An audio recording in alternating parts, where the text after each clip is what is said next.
All right.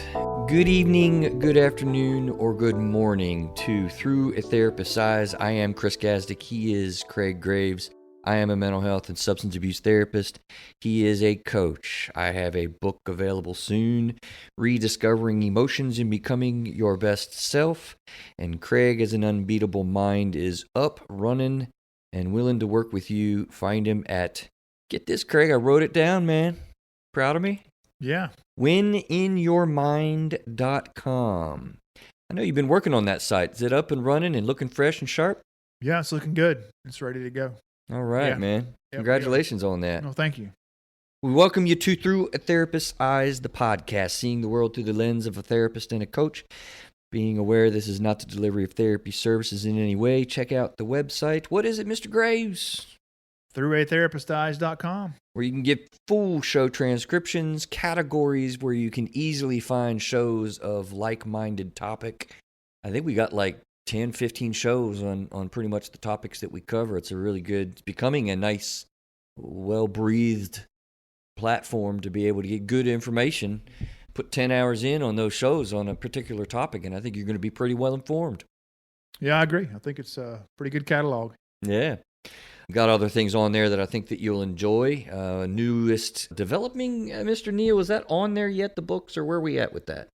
They are slowly getting loaded. Okay, we're slowly loading all of the books that we've talked about. And as we talk about books and authors and have them on, which we will have more soon, you can go onto the site and actually easily find them and different perks along the way with it. And it's a way to support the show because we have affiliate links. We get like 7 cents from a book sale. Yeah, I don't know what it is. But every little bit helps to help us get things bought and paid for and going along with our shows. So, Mr. Graves, this is the human emotional experience. I propose to you that we figure this thing out together. Let's do it. All right. So I figured that we'd stay with marriage this week. You know? It's a topic that we covered last week. I got some feedback too, man. I had actually somebody that listened to the episode 11 and then the one that we redid there, and I hope it's still out on the site as episode 101. I know we kind of talked about taking the numbers off. Now that we have categories, it's easier for people to find shows on our thing. But it was cool because they were able to talk about how it was, listening to the first one from long ago and then listening to the remade one gave a big platform to be able to grasp the whole concept, right? Mm-hmm. And I thought that was neat because marriage is a big issue. It's a big issue that I find people, very interested in. Maybe one of the more interested topics I think that we cover. What do you think about that? I think that's probably true. Without actually verifying this statement, I believe that we have more downloads of marriage episodes than any other category on our site. Yeah. So it's definitely a topic people are interested in. Mm-hmm. And I know part of the reason for that, like I said last time too, is I refer a lot of my clients to that particular show because, dude, I use it all the time. And we'll weave that in. Anytime we talk about marriage, you'll probably hear the letters E-F-T. Just to nauseate you, that because it's so profound in it. So this is a show, I just kind of picked a little bit of a random topic so far as following up on marriage. Let's apply some of the things we talked about with EFT to a particular area of marriage that I think is really an interesting component that when you start going deeper on such a close relationship as marriage is. The title here, Managing Expectations in Marriage. Expectations are a big part of, actually, probably interestingly, the positive fabric that keeps a relationship together and a destructive force that tears things apart. I just created that on the fly. How's that sound? That sound crazy? Like contradictory? Say that again? I don't know if I can. I have to play that back. Seriously, well, I think I said something along the lines of, a fabric, a part of the glue. Expectations could be part of the glue that really holds things together in a very positive and healthy way versus the destructive nature that it can have. Expectations can have, tearing things apart. I don't know, man. Expectations cannot be met, and that causes things to derail. And at least that's the way I see it. Mm-hmm. We're going to get married and live happily ever after. Yeah. Wish this person would put their dishes in the dishwasher instead of leaving them in the sink. Jesus, I didn't expect this. You know? Oh yeah. Yeah, and that's absolutely. I think it's interesting. It's easier for you to see the destructive nature of expectations tearing things apart. Yeah, I think so. Interesting. That's usually what you say when you're hearing something that clicks. Well, you expect. I mean, I think you don't expect. I mean, what's the divorce rate? Oh It's man, high. yeah, it sucks. It's going down. I think people expect their going down. particular marriage to be better. Otherwise, why would you get married? You know. Mm-hmm. Well, we're not going to be in that category. Our Right. expectations are much higher. Right. Yeah. Yeah. So maybe through the show, maybe I'll try to check back in with you. You think about it as we go. How can it actually be? How can expectations? How can they be a component that actually holds things together really nicely? Because I think that's actually equally as so. So you're talking about setting some expectations. Broadly, ahead of right? time. Yeah. Yeah. I mean, yeah. Like expectations that it's not going to be easy. Expectations that it's going to require work and there'll be ups and downs and Yeah. You come at it with that kind of a perspective. Yeah. I submit to you it's that not going to be rosy all the time. And, there'll be some struggles and some highs and lows. Just a few. Yeah. Just a few. Yeah. Okay. That's part of it. I think that I was actually thinking about it in a different direction, but you're right. I mean, I see that you can see it from that angle. I think they're both good and bad. Ultimately at the end of the show, you're going to realize that it's kind of how they come about. That is probably the biggest factor there. So, well, I'll just give it to you now, really, right off from the get go. I mean, one of the things along those lines of, how they're developed is to me a really important part of what we're talking about, good and bad. So I guess I'm stealing a thunder away from the show, and we'll go much deeper into what is all about this. But bad, very, very bad, destructive, tears relationships apart when we assume how things will be and then get angry when they're not. And I think that's what you were talking about. That's what I'm talking about. Right. Yep, absolutely. Right. Long-standing resentments can be developed here, or remain in place too long, or develop in new fashion, because expectations also, by the way, change at different points of time.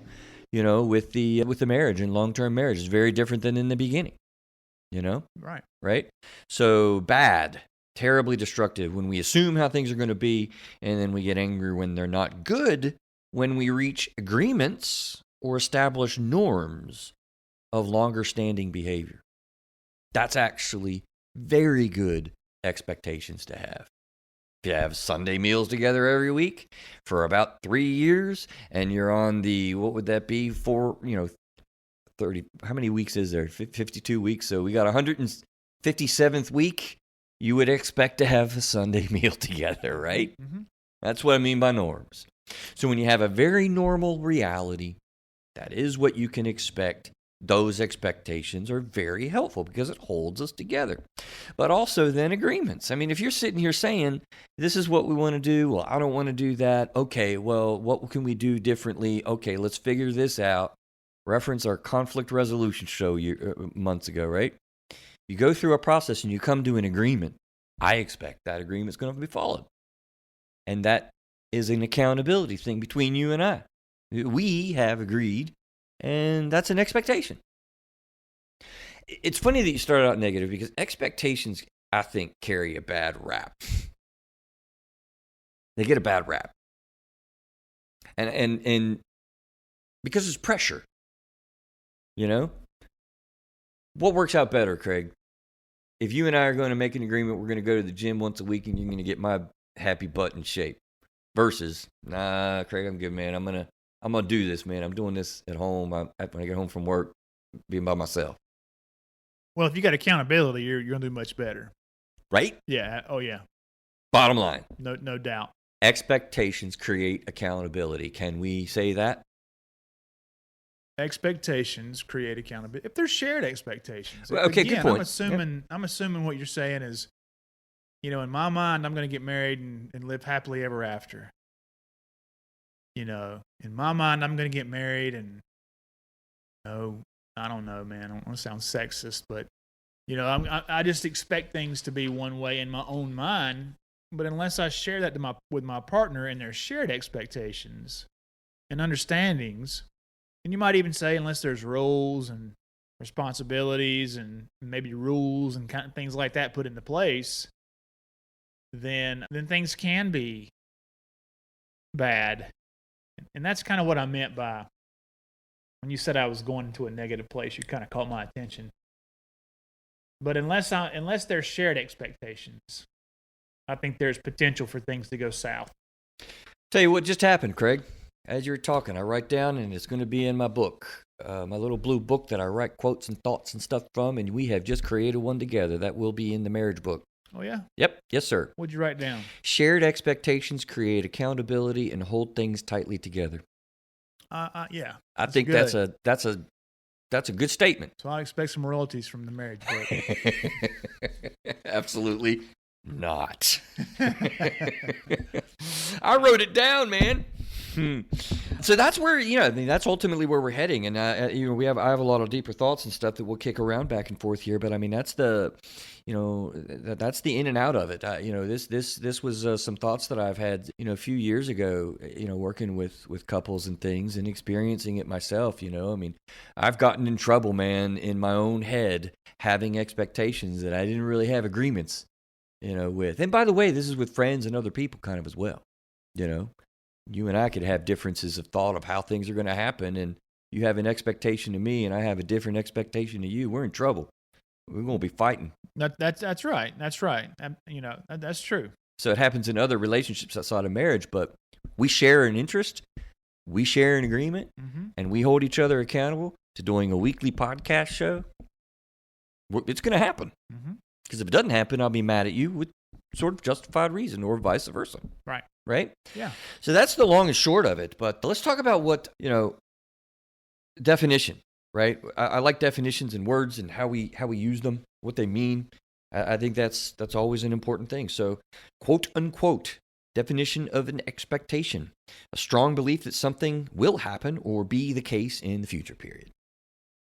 Right?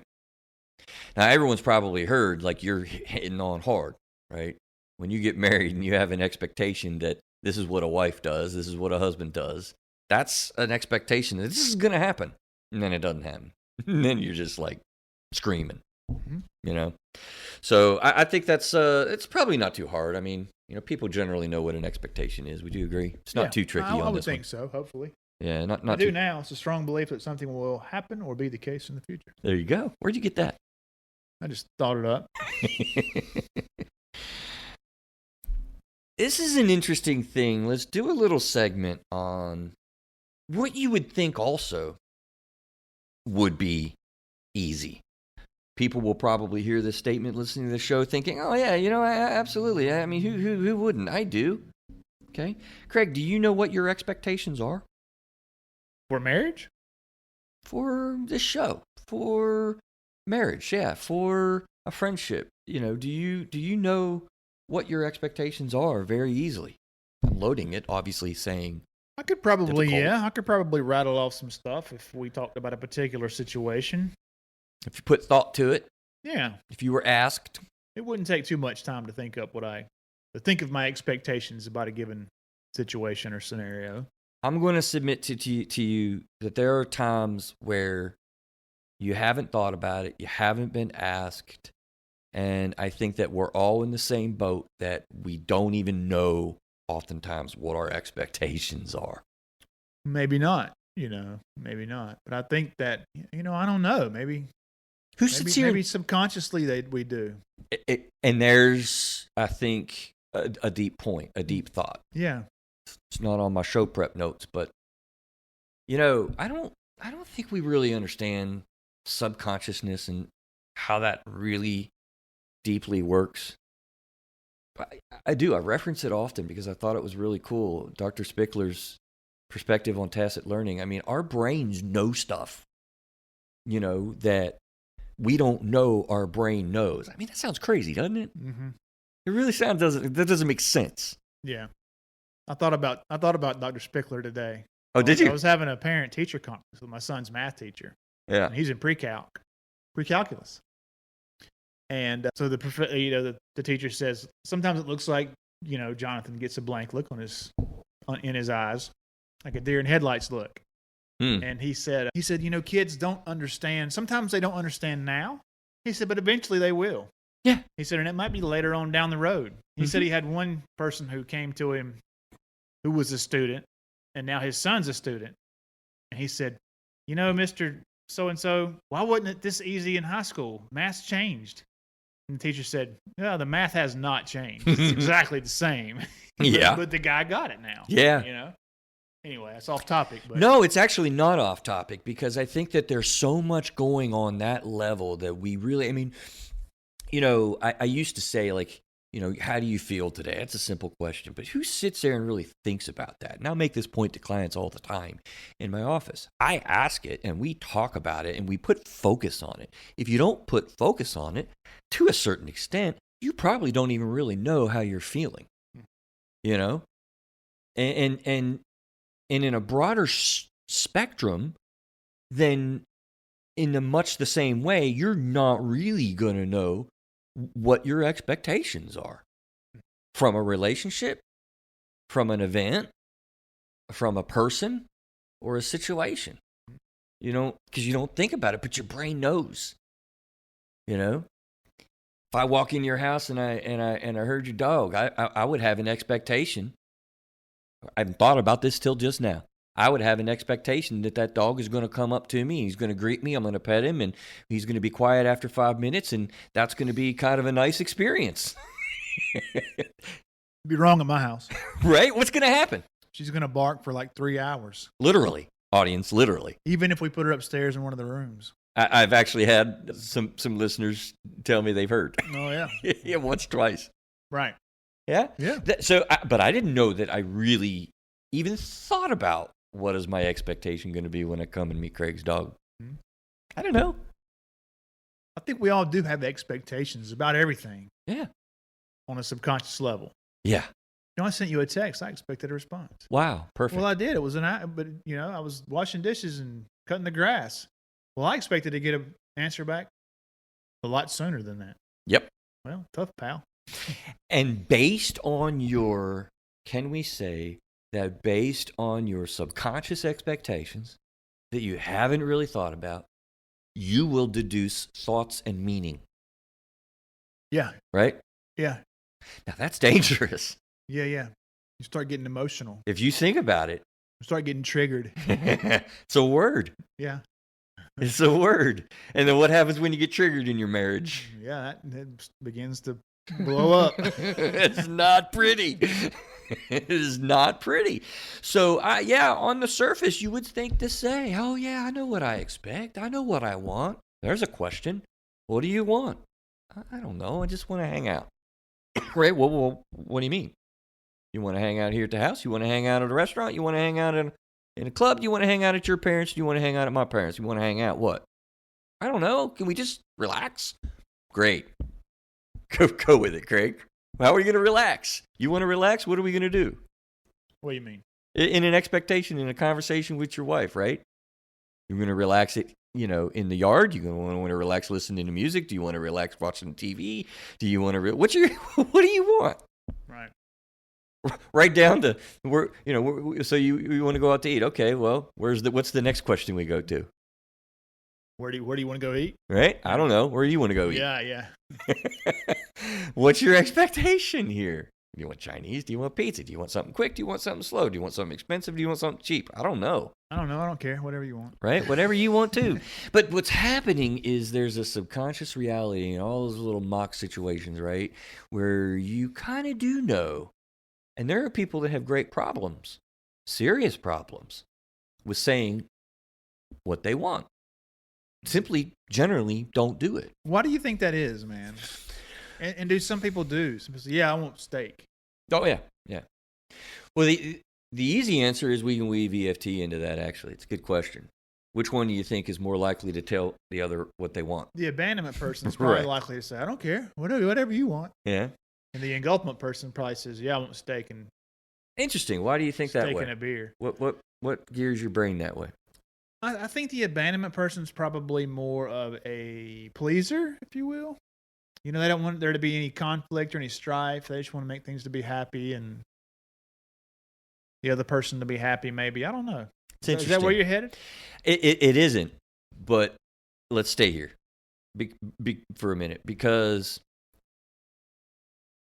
both an engulfment person and an abandonment person have a tendency to be people pleasers, but it comes from a different perspective.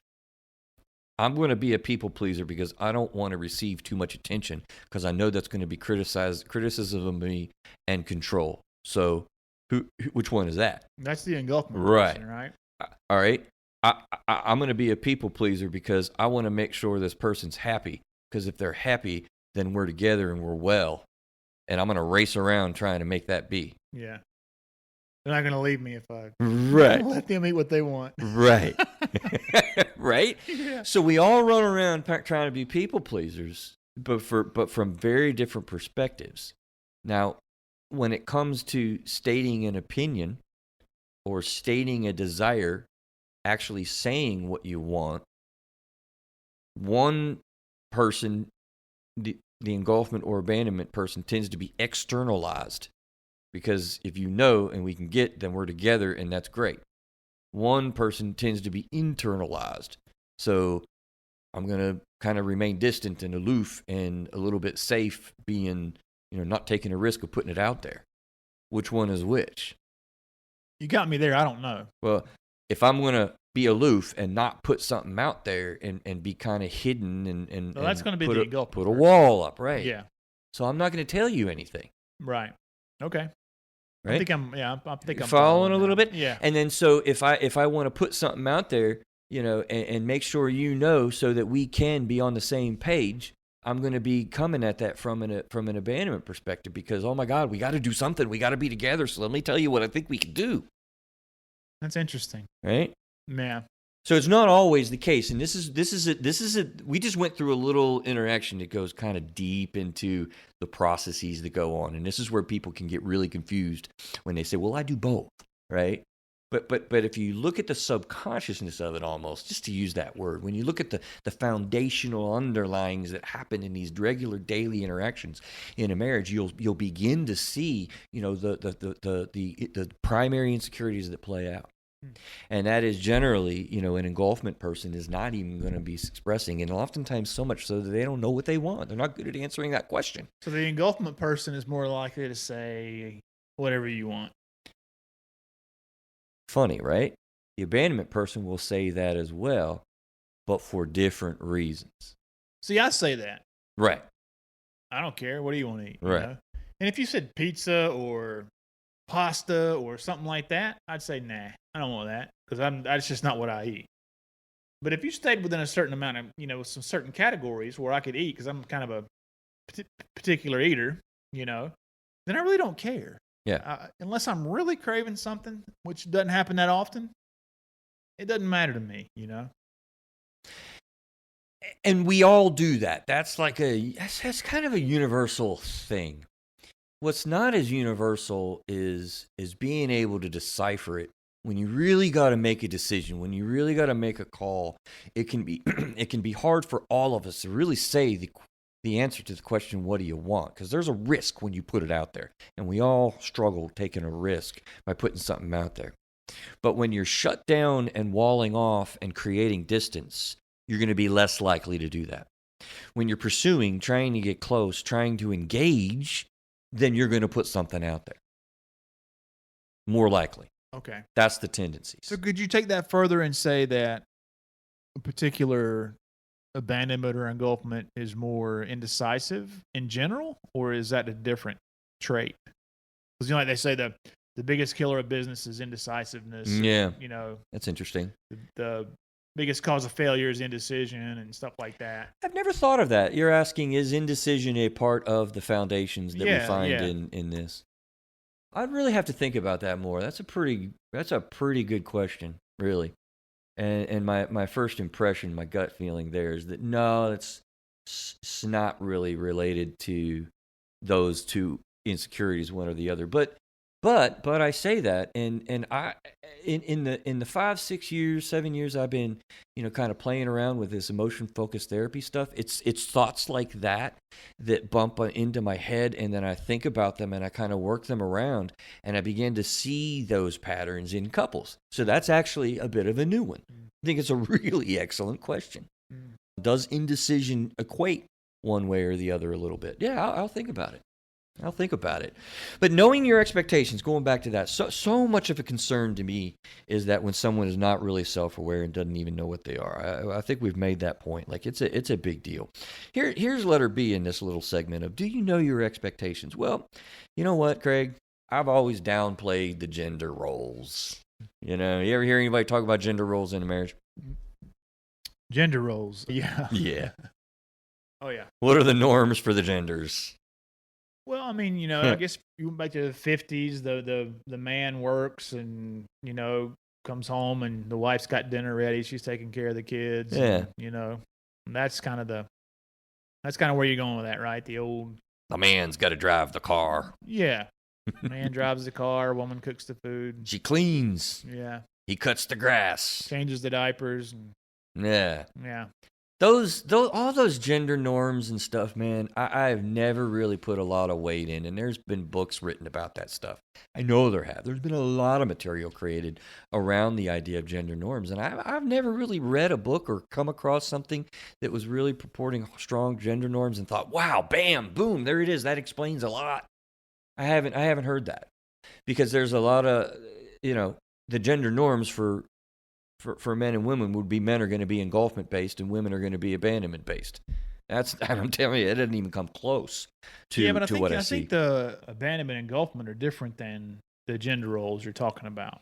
Yeah, you would think that the man has the man cave, shuts down and withdraws. You'd think that the woman wants to, meet on the deck and talk all the time and be emotional, be more emotional and discuss. That's the way they talk about genders. Well, yeah, but you can still fall into those categories and be defined by the gender roles we just talked about, though. I could be an abandonment man and still be out working, and while the engulfment woman's at home doing her thing, Right. And here's where, and it's why it's on my list, knowing your expectations. Gendered expectations is a part. I know that sounds a little contradictory, but it is a part of knowing what your expectations are, because we've been so societally drilled into by that. Oh, yeah, I totally agree with you, and I totally agree with you. And if somebody has expectations like that, if a man has expectations that his wife's going to stay home and take care of the kids while he's out, hanging out with the boys, or doing his work, or doing whatever, work, yeah. And she wants to work too, then that's something that needs to be talked about, and so the expectations are clear when there's a marriage. Yeah, there's a lot of gendered expectations about the kids, right? How the kids are interacted with, staying at home versus, guys that are in the, what do they call them? Guys that stay at home, take care of the kids. What are they called? Dads. Right. Well, I think a lot, obviously a lot of those lines have been broken down. Right. And to me, it seems like these days dads are more engaged with kids than they were when I was growing up. I think so. Well, I grew up much like what we're talking about. My mom went to nursing school when I was 7 or 8 years old and ended up working out of the house after that.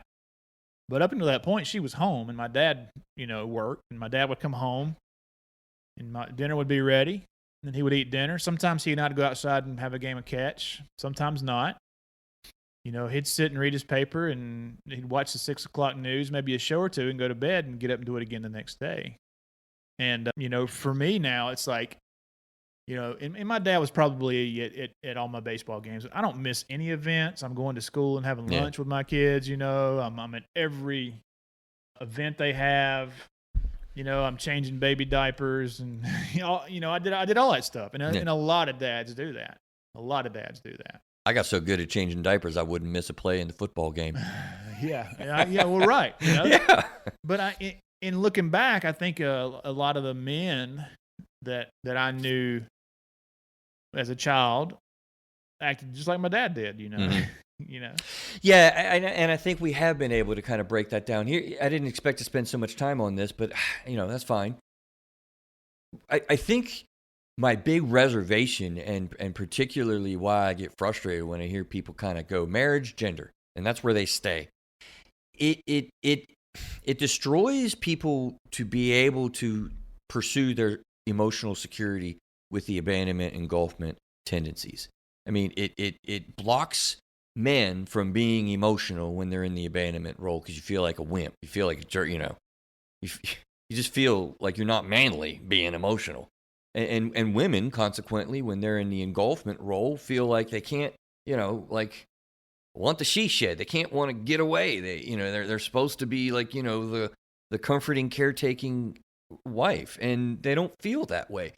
And I think that we need to recognize that so that we can identify, like, that you don't have to be in the gender norms. In fact, you're not emotionally built in a way, though the danger of having family gendered norms running in your head and not realize it is terrible. Yeah. So that's a little bit of a rant there, maybe, but yeah. Does that make sense? Did I say that all right? Then I want to move on. So. Yeah, I think you did. I think you did a pretty good job. So family culture. I will say a lot of those norms have been broken down. I mean, these days, a lot of families have to have two incomes to make it. Oh, yeah. So a lot of the norms we grew up with, feminism and all this other stuff that's happened, has changed that quite a bit. Mm-hmm. So the roles for gender is kind of more blended these days, I would say. I think so, and probably needed. And well, I won't say probably. I think it needed to be. For part of what I was just saying there. So family culture is another big thing about knowing your expectations. Look at your family culture. Look at your spouse's family culture. How did that drive your expectations? How does that drive your expectations? How will that drive your expectations? Notice I said that in past, present, and future because, well, when my parents retired, this is what we did, and I haven't really thought about it, but that's kind of what I expected would happen. But if you're not thinking about that and you're not aware of it, it'll attack you when you're coming across big decisions. Yeah. Right? Beliefs drive our expectations. Third or fourth, cognitive therapy plays a big role here in marriage counseling, right? The beliefs that you have will drive our expectations. I think that's a big statement that I wanted to camp out on for a little bit. Yeah, we're okay. On time. When you look at the beliefs that you have, the beliefs about yourselves, the beliefs about kids and children, the beliefs about keeping up with the Joneses, whether you believe you have that belief or not, we all want nice things because we see other people have nice things. Don't discredit that. That's a thing. The belief that you have insofar as fears. We've talked a lot about EFT again tonight. That's a big factor. And you know what I mean by beliefs with EFT, right? Those two, remember those two sections where you're not, what I think isn't important to you, and you don't care what I'm saying, and you're going to leave me, and then, the other side of it, well, you're going to criticize me, you're going to control me, and, I don't even know those beliefs are badly driven by EFT, insecurity-based fears. Mm-hmm. And when you're not aware of them, most people on that level, most of the times, people are not aware that they're on that level. They're not. Mm-hmm. They don't even understand what engulfment is, So beliefs about ourselves, beliefs about our kids, keeping up with the Joneses, fears of EFT play a big part. Financial beliefs. What are your beliefs about money? You know how many emotional financial beliefs and thoughts people have about money? I know you do the Dave Ramsey thing, right? I don't know, but I'm sure it's a big list. Oh, man. Money is a huge emotional thing that people have great level of beliefs about. Yeah. Deep. Yeah. Deep. What are the known reasons for divorce, right? Those are what I used to call flashpoints. Money, one of the top ones. Yeah, that's what they say. Yeah. Money and parenting.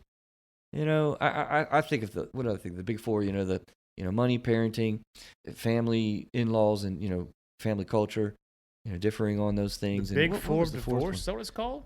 Huh? Really? The big four of divorce? It's the way I've always thought about it. The big four reasons, yeah. Right. But I'm blanking on the fourth. But I heard Dave Ramsey talking about this once. He said they put a lot of research into it, and he found that, these are the big things that you got to deal with. Yeah, religion was one of them. But, where you really differed on religious beliefs. Anyway, I submit to you that misses the point. I submit to you that those topics miss the point. Oh, and communication is always on that list too. Call it the big five. So the big four, you're saying they missed the point? Yes. The expectations are a big factor behind divorce for sure from the EFT perspectives, right? Then, when those expectations and those fears from abandonment and engulfment are not handled well, then you don't deal with those big 5 or 4 things well. Mm. And this is important, and if you deal with those beliefs and fears from the EFT abandonment and engulfment perspective, if you deal with those well, then those big reasons for divorce are managed well, and you don't have near as much of a problem. You follow that? Yeah. Like that's big. That's crucial. Yeah. Right? So you have an issue, let's say it's money, Yeah. and then there's something on the table, right? There's an issue, money. And then you're saying the abandonment engulfment cycles kick in, and that just starts to spiral things completely out of control. Down the rabbit hole. Down the rabbit hole, into the cycle, and on you go. Got it. 4 years. Yeah, it makes sense. Circular. Man. Back in it, and then you get out of it. Back in it, and then you get out of it. Back in it, and then you get out of it. Literally over and over and over again. Mm. It's crazy. Mm-hmm. And when I'm coming up on a couples counseling situation, and it's been 10 years of that, or 15 years of that, or 20 years of that, it's kind of like, all right, Mr. Counselor, we're bottom 9th inning, down by 5, 1 out, counts 2-3. Rivera's on the mound. What are you going to do for me? Rivera's on the mound. Perfect. It feels hopeless. People get really desperate with this. And by the way, if you're listening to the show, just because you're interested in marriage, Craig, don't wait that long. Yeah, right? I remember you saying that somewhere along the line, that people come to you when it's almost too late. A lot of times. It's just so much energy built up, this negative energy. Yeah. So much negative energy. I think it would be so helpful if couples went once every 6 months just for a tune-up, or just for a thing, Once a quarter. Yeah. Yeah. And maybe had somebody look in from the outside. Couldn't agree more. Neil shaking his head. Yeah, but I mean, seriously, because you don't see things, man. No. You don't see things on the inside. You don't. Because all that subconscious stuff is working. That's right. I mean, before you started listening to the show, you never even probably heard of abandonment and engulfment driving your decisions and patterns. I'd never heard it, and I'd said that on here before. I'd never heard that before. Who thinks that way? Who gets to dating and starts to evaluate, oh, this is the way I handle emotions. Oh, well, this is the way I handle emotions, honey. Yeah. Okay, well, when you do that, then this is probably what that's going to trigger for me. Oh, I know, because when you do that, this is what happens for me. Yeah, I'm gonna write an online dating profile. I'm looking for an engulfment woman. I'm looking for an abandonment woman. Right, because it fits better with my tendencies when I get triggered. Yeah, get 0 dates. Oh my God, our friends are gonna kill us after this one. Who is this guy? Oh my gosh, Weirdo. I found let's move on to another segment here. That was funny. Managing your expectations because they will likely change in a marriage over time. I think my brain might be tired, and there was an article that I have in the next show that I was kind of wanting to dive deeply on. So not this one. It's kind of a message to myself. Yeah. But managing, expectations, they're likely going to change over time is something that I didn't really even have any articles with this, because a lot of this is just kind of my own perusings of thoughts and stuff. But I did land on this. And honestly, I thought this was really cool, Craig. I really think that I want to point you to check out that article and read it out, because it really kind of proved some things that I thought were pretty neat, specifically thinking about long-term marriages. It was on Psychology Today, so listening audience, it's on our show notes. Mr. Neil will be absolutely sure to have that on there, right?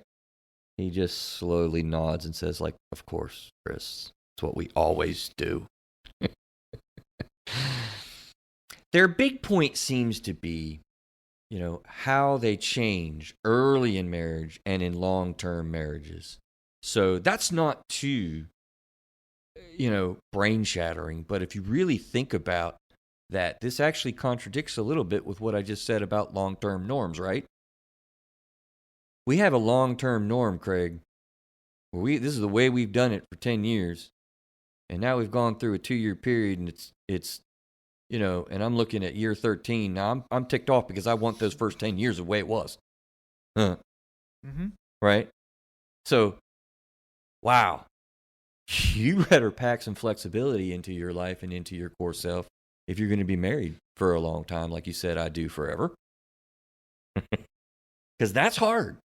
When one person wants to change a long-term norm, and now you want to do something totally differently, and I'm kind of like, whoa, yo, that's not the way I didn't sign up for this 10 years ago or 20 years ago.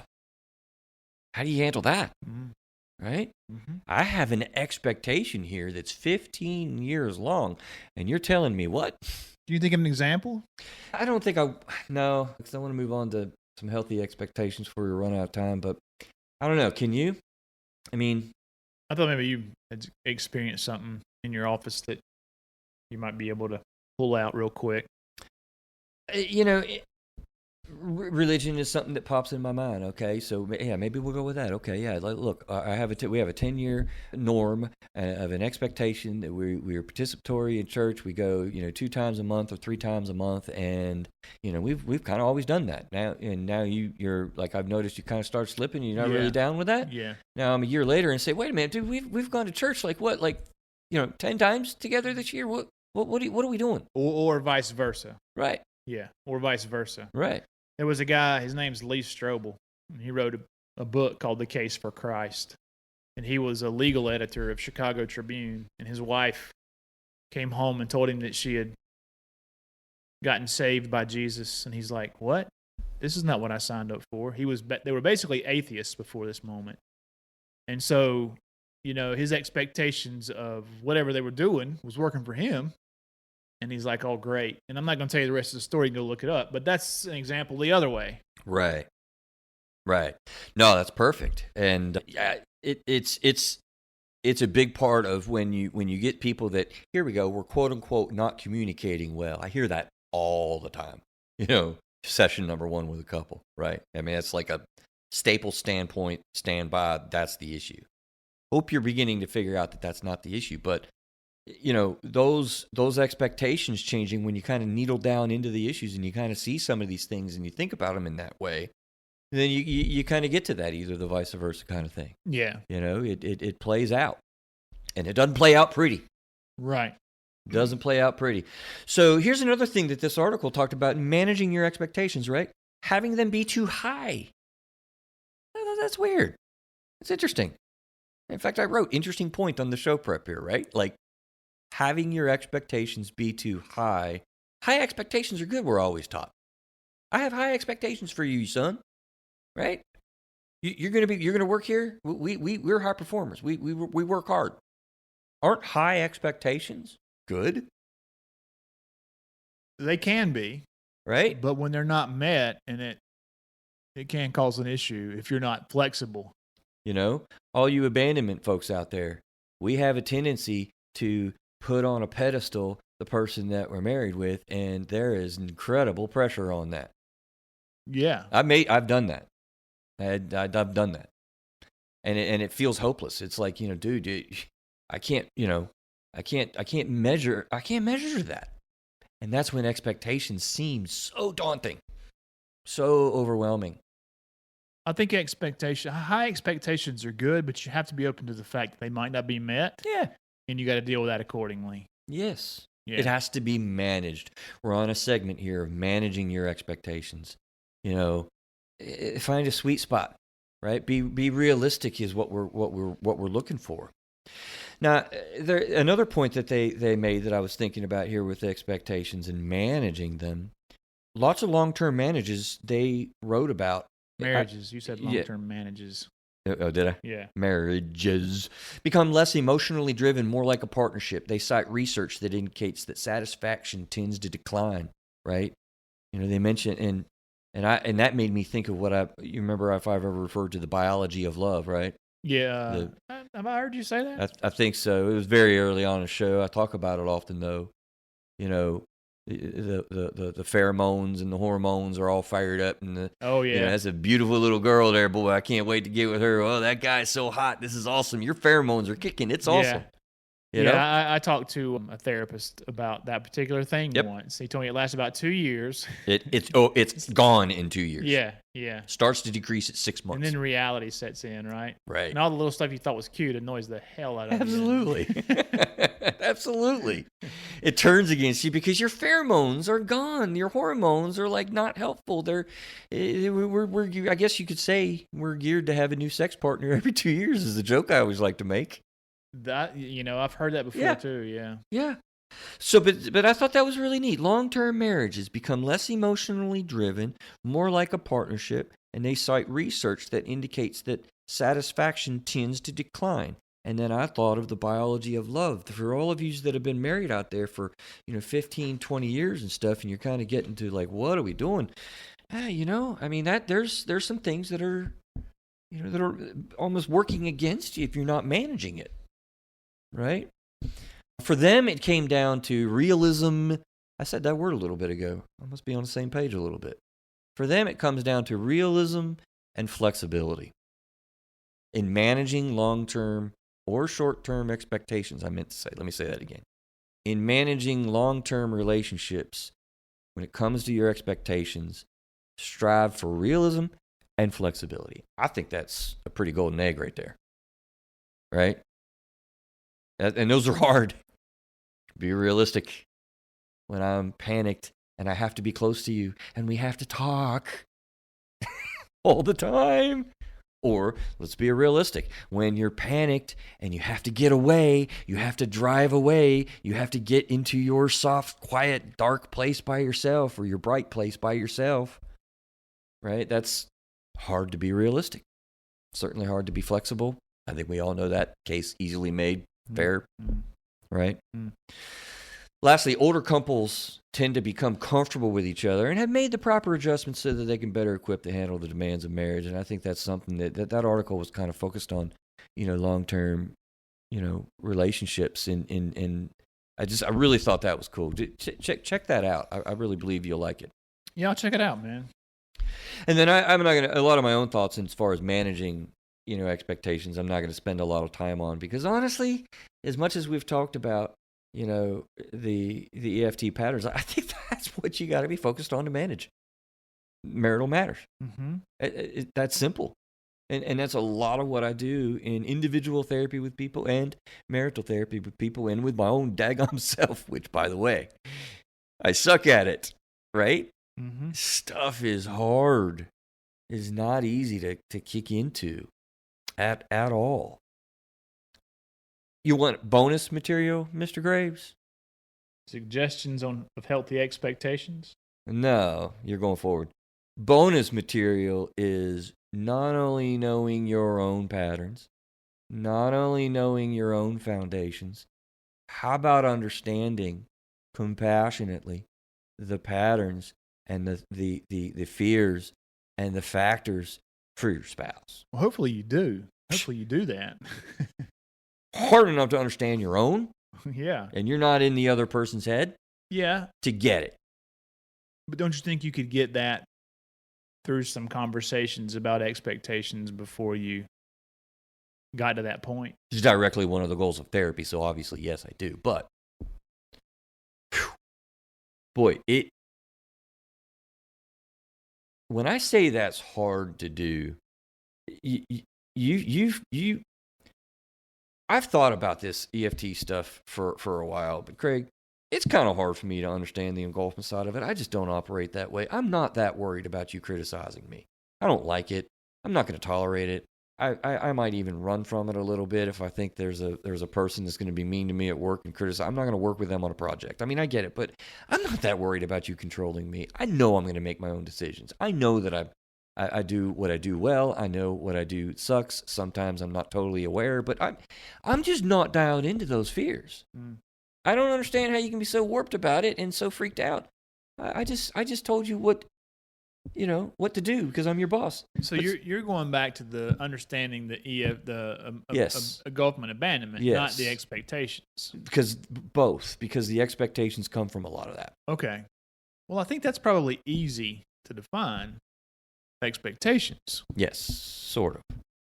Well, I think you have conversations. What do you expect here? I mean, and you can't cover all your bases, but you can at least get a pretty good idea of what the expectations are. What are your expectations as far as raising kids? Do they go to public school? Do they go to private school? Do they homeschool? What do you call it? Corporal punishment, whatever. Spanking. Do you spank? Do you believe in spanking or not? Those kind of things. Like, talk about how you're going to raise the kids. How do you manage the money? Do you believe we should have a credit card? Do you believe we should have a fallback money in the bank? What do you think about investing? Where should we invest? Mm-hmm. Those are discussions that you can have up front to manage expectations in those kind of situations. And I still think you have to be flexible, though, right? Even because somebody could change. A lot. And that's what I was sitting here thinking. Because honestly, year to year, when you get married and you're 20 years old and you're talking about that credit card, what do you think when the furnace dies? Well, hopefully you got your 6 months in the bank and you can buy a new furnace. If you're a Dave Ramsey guy, sure. Right, yeah. But you got to have a plan. Yeah. And they can backfire. My ex-wife and I talked about what would happen when we had our first child. She would stay home with the child until he was 5 years old and in kindergarten. About a year and a half in, she said, "Look, I'm not happy staying at home. I'd like to go back to work." And I'm like, "Well, wait a minute now. You said you want to stay home for 5 years, and that caused problems. So for me, looking back on that situation, I should have been more understanding and flexible and said, "Hey, yeah, okay, look, let's figure this thing out. You want to go back to work? Do you want to go back part-time, full-time? What do we got to do to make it happen so that you're happy and the child's cared for and we go forward?" So, you may have conversations and set expectations, but you also have to be aware that expectations could change. Thank you for your thoughts, and I think you're right. I was going towards the flexibility piece when you were talking, but more so hearing you with all of that, Craig. I think the point needs to be made there that the more that you're working on this and having those conversations, the better. Oh yeah, right.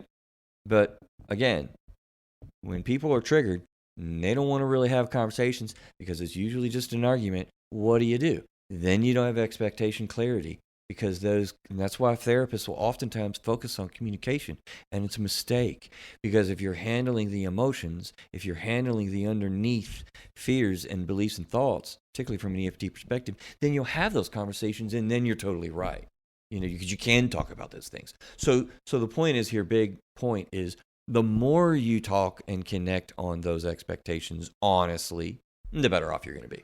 Well, I think it goes back to what you said before. I think what you're saying is you have to understand these other two things first, then you can have the conversations about expectations and everything else based on that, right? Yes. That's where you're going. Yeah. Okay, so and you said that before on the show, and I agree with you 100%. Figure those things out first, who's in what category, how that person is going to react to certain situations, whatever, and then set expectations and have those conversations. And the best time to do that? When is that? Premaritally. Oh, absolutely. As much as you could do. You're never going to be able to marry and say, "What? You don't want to have kids?" Right. I want to have 10. Oh, God. Yeah. I bet you did too. It's almost one of the things we teach in my coaching program is rules, roles, and IDs. And this expectations that you're talking about lines up with the rules, kind of in a way. Not that like hardline rules, but there's implicit and explicit rules.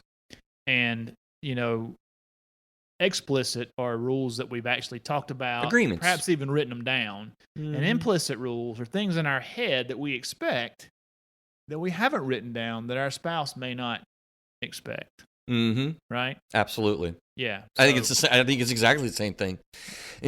I think it's those can be good. It's when the norms implicitly you assume that's going, but you can be positive with that if they're normal and they're both people are comfortable with it. Now you might not always even know that when they're implicit. When they're implicit and both people aren't in agreement, boy, that's where you got the big catch. Oh yeah. When they're explicit, there are agreements that you make, and those are great. That's what holds a relationship together. Yeah, and that's almost like what we're talking about here is we're setting expectations. Absolutely. For I think it's not parallel. I think it's the same line. Different terminology. Terminology. Absolutely. Yeah, right. So let's get to some suggestions of healthy expectations. Let me get you cold, Craig. What do you think are healthy versus unhealthy expectations? You got anything there? I don't know if I should do that to you. I guess it depends on the situation in my mind, Yeah.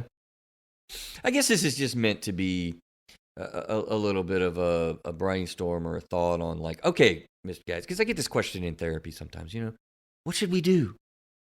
Well, I'm not going to give you a direct answer to that because what I think you should do, it doesn't matter, but if you build on maybe these things, what do I got? Column 12, healthy expectations that are good ideas, but it's really like kind of what do you, what do I think you should do? Make agreements on what you're wanting to do or have happen.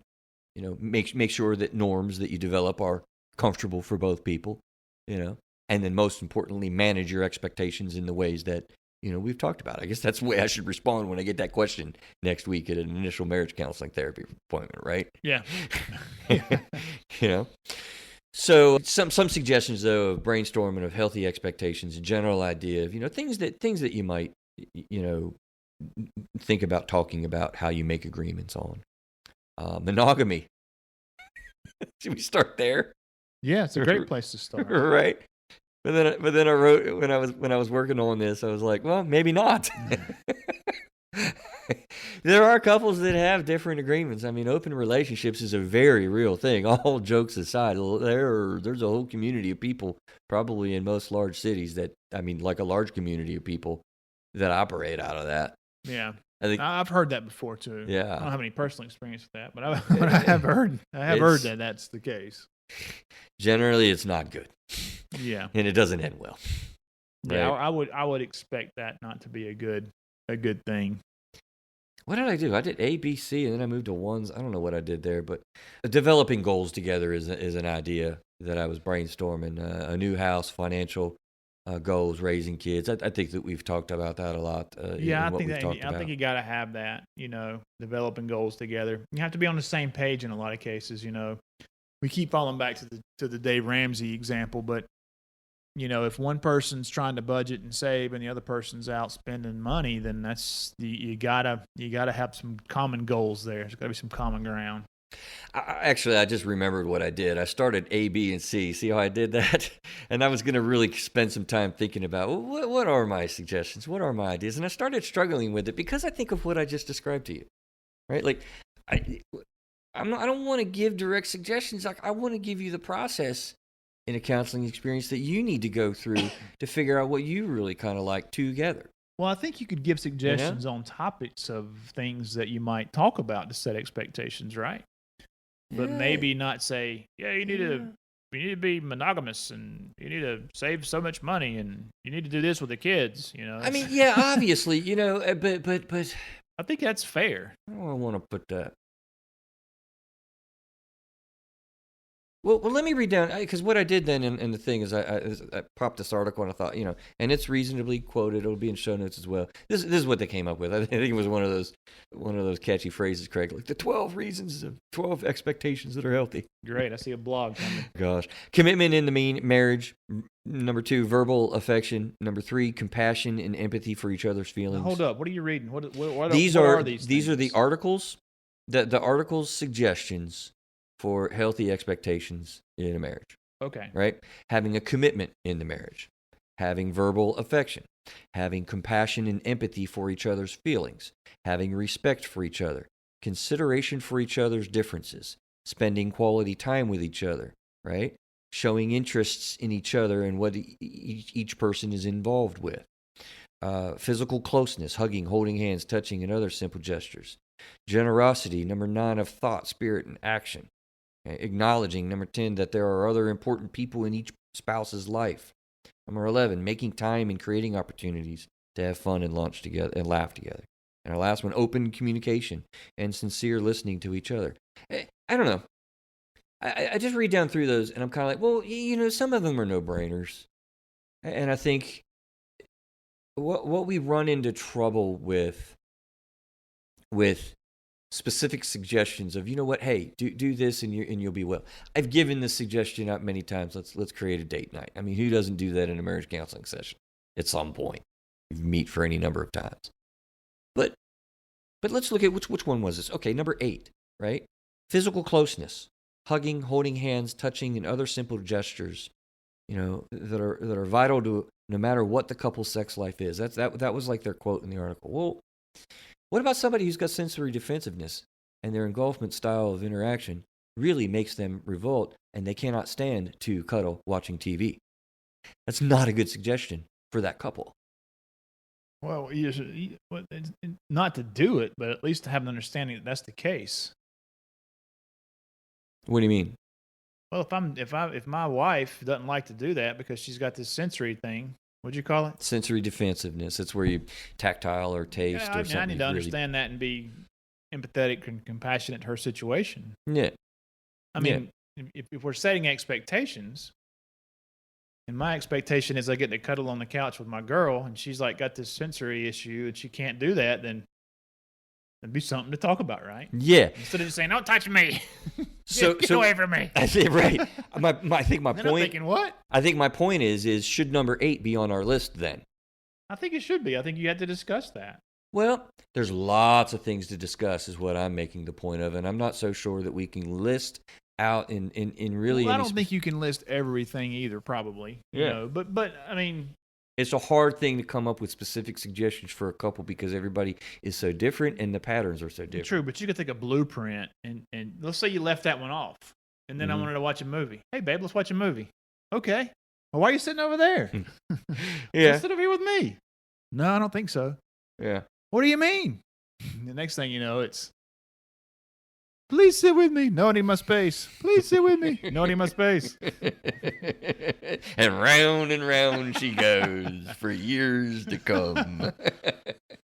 Yeah, it's just tough. I mean, I think I like their list more with things like, commitment in the marriage. Okay, that is an ability to say, I'm committed here, buddy. We're gonna figure it out. Yeah, sweetie, I know we're gonna get through this. That is a commitment that gets expressed. That's a good, healthy expectation. I like the ones that are sort of more, conceptual and themed. Okay, because number 2, verbal affection. Well, there might be somebody who's really pretty significantly engulfment, and they're not verbal. Why am I going to have on a suggestion list as something to create an expectation on or beat an expectation away? Either way, where verbal affection is the point. I'd rather for there to be, instead of verbal affection or physical closeness, I'd rather there say it's important to have an expectation that love and affection is expressed. So maybe I'm just picking this apart and kind of thinking in more broad terms, to have a more of like a blueprint, like you're saying. Yeah, well, the blueprint idea is the best one. Because I'm not going to give an expectation for a couple and have a suggestion that says, hey, you need to have verbal affection expressed. That was one of the suggestions. And it'd be nice if that works. But having affection be expressed, well, that that goes back to your love languages thing. It does, right? yes. I mean, yes, the 5 love languages. We got to do a segment on that at some point. But if I love my partner, my girl or my girlfriend, wife, fiance, whatever she is at the time, and she likes verbal affection, but that's not my thing to give it. The point is I give it because that's how she feels love, right? That's where you're in a good space. Yeah. That's when you're in a really good space, absolutely. Yeah. And you can get there. You can request it. So don't hear me wrong. I just want to be careful about, running into problems and trouble points, flashpoints of intense pain. When you're not dealing with the real issue, and it's not that more surfacey stuff. It's the foundations. It's the name of the game with our last show. Well, the foundations of marriage counseling. I think, Chris, you're building on it, man. We talked about the foundation in episode 11 and those other episodes, and then 101 where we redid that. Those are the foundations. Yes. And these are things that are up on top of that. So if you're just picking this show up, if you're just hearing me and Chris for the first time on marriage, go back and listen to those 11, 101. And there's a couple in between somewhere. They can check the category out on marriage. Yeah. Right? And then listen to this. Yeah. After you've defined or figured out the other thing. And that is an excellent point. I'm so glad you hit that with your voice that way, because that's totally perfectly said. I mean, and that is the point. And that's what we get to, don't get me wrong. I used to start with communication when I'm doing a marriage counseling. That was my primary. That's what I was concerned about. That's what I was really observing and looking at. But if you remember when we did that show, I think, well, yeah, just last week, right? I was missing kind of the point. I was trying to get to the foundations. I was trying to get to the patterns, but I wasn't really getting in there until Gottman hooked it up and for me, and it made sense. Yeah. That's the creator of EFT. Yeah. And these are built on top of that. So is love languages built on top of that. So is communication built on top of that. And a lot of the things that you will find in marriage books, all right, that is great stuff. It's built on top of the EFT stuff. Yeah. Yeah, if you don't have a foundational treatment on that, you're gonna struggle. So yeah, thank you for that. That was awesome. We need to taxi and get on out of here, man. So what you thinking? What you hearing? You want to sum us up? You good at that?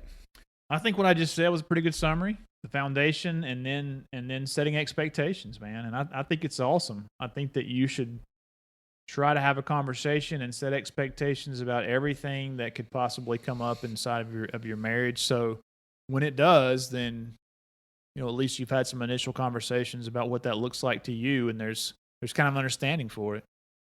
I know where we're going next. You want to know? Yeah, we're going to talk about sex. Sweet. We're going to talk about pornography. Really? Yeah, we are. Yeah, we are. Because I was thinking it's a nice transition. We're not going to talk about sex that much, but we're going to talk about pornography. The question: is it good or is it bad? Right? And I thought there was some interesting things that I come across there. It plays off of the marriage thing, but we're getting a little bit away from it, and we'll kind of morph into some more group discussions with people probably in a little while. Sounds like a plan to me, my friend. All right. Hey, you guys are all still struggling out there a little bit. It's a tough time in our world. Stay strong, stay well, stay healthy. Keep just taking one step at a time. And, times are always better after we're through the tough times. How about that for a line, right? So we'll talk to you guys next week. Hang tight till then.